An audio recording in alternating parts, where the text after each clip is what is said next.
அனைவருக்கும் வணக்கம். இந்த வீடியோவில் மிகவும் முக்கியமான தகவல் ஒன்று தான் பார்க்க போகிறோம். வரும் கல்வியாண்டில், அதாவது 2025-26 கல்வியாண்டுக்குரிய 10வது தமிழ் புத்தகத்தில் நிறைய பாடப்பகுதிகள் நீக்கியிருக்காங்க. புதிதாக சில பகுதிகள் ஆட் பண்ணியிருக்காங்க. அது என்னென்ன பகுதிகள் நீக்கியிருக்காங்க, என்னென்ன பகுதியில் ஆட் பண்ணியிருக்காங்க, இந்த வீடியோ டீட்டெயிலாக பார்த்துடலாம். 2025 வந்து 9 இயலுக்கு இருந்துச்சு, இப்போ வந்து 7 இயலாக மாற்றிருக்காங்க. டெட்டு, டிஆர்பி, டிஎன்பிஎஸ்சி எந்த எக்ஸாம் இருந்தாலும் தமிழ் எலிஜிபிள் டெஸ்ட்டுங்கிறது கட்டாயமாக்கிட்டாங்க. ஒரு மினிமம் அமௌண்ட் மார்க் எடுத்தால் தான் நமக்கு என்னது அதில் எலிஜிபிளே ஆக முடியும். தமிழ் எலிஜிபிள் டெஸ்ட்டுக்கு 10th படித்தாலே நமக்கு போதுமானது.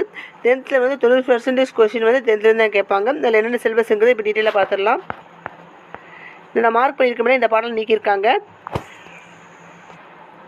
2024-25 9 இயலுக்கு கொடுத்துருந்தாங்க. அதில் என்னென்ன போய் நீக்கியிருக்காங்கிறது இப்போ இதை பார்க்க போகிறோம். முதல் யூனிட்டில் பார்த்தீங்கன்னா இரட்டர முடிதல் உரைநடையின் அணி